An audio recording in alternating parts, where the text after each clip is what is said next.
L'objectif de cette expérience est de visualiser la trajectoire d'un pendule dans un repère tournant pour mieux comprendre l'expérience du pendule de Foucault. Le pendule est attaché au sommet d'une potence qui est elle-même fixée sur un plateau tournant.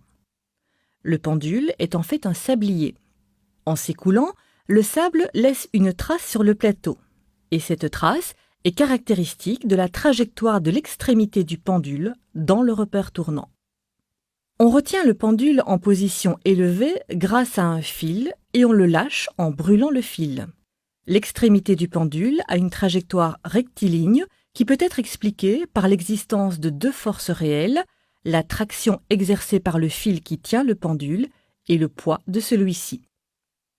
Lorsque le plateau tourne, le plan formé par les montants de la potence tourne par rapport au plan d'oscillation du pendule. La trajectoire de l'extrémité du pendule sur le plateau n'est plus rectiligne. C'est le sable qui va permettre de visualiser la trajectoire. Comme le plateau tourne dans le sens inverse des aiguilles d'une montre, la trajectoire est incurvée vers la droite. Au moment où le pendule est lâché, la force de Coriolis est nulle puisque le pendule est au repos par rapport au plateau. La résultante des forces réelles tend à ramener le pendule vers le centre. La force centrifuge fictive a la même direction, mais le sens opposé. La force résultante est donc dirigée suivant le rayon. Au départ, la trajectoire est donc tangente au rayon. Lorsque le pendule se déplace par rapport au plateau, il faut ajouter une force fictive supplémentaire, la force de Coriolis. Si le plateau tourne dans le sens anti-horlogique, la force de Coriolis s'applique à droite de la vitesse. Voici le vecteur qui représente la force résultante. On comprend bien que la trajectoire est incurvée vers la droite et que le pendule ralentit. On peut donc bien expliquer cette trajectoire en forme d'étoile.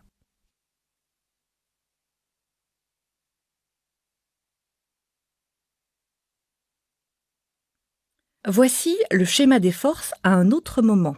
La résultante des forces réelles, la force centrifuge, la force de Coriolis et la force résultante. À cet endroit, le pendule accélère et la trajectoire est toujours incurvée vers la droite.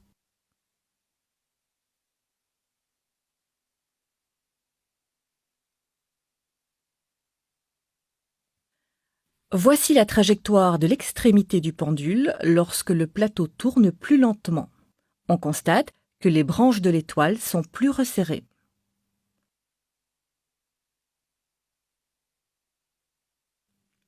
Puisque la Terre est en rotation, on doit observer que le plan d'oscillation d'un pendule tourne par rapport à la Terre. C'est l'expérience du pendule de Foucault. Comme la vitesse de rotation du plan est très faible, la trajectoire de l'extrémité du pendule a une courbure très faible et les branches de l'étoile que décrit le pendule sont très resserrées.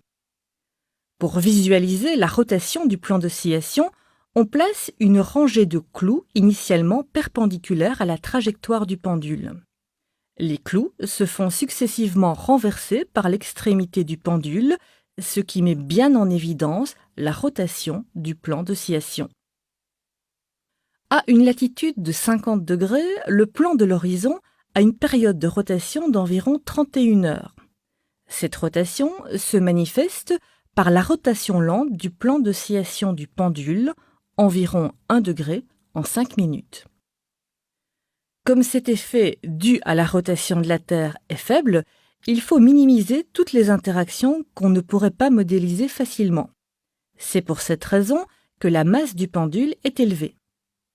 La corde qui tient le pendule est très longue, plus de 10 mètres, ce qui permet d'obtenir une période d'oscillation suffisamment grande.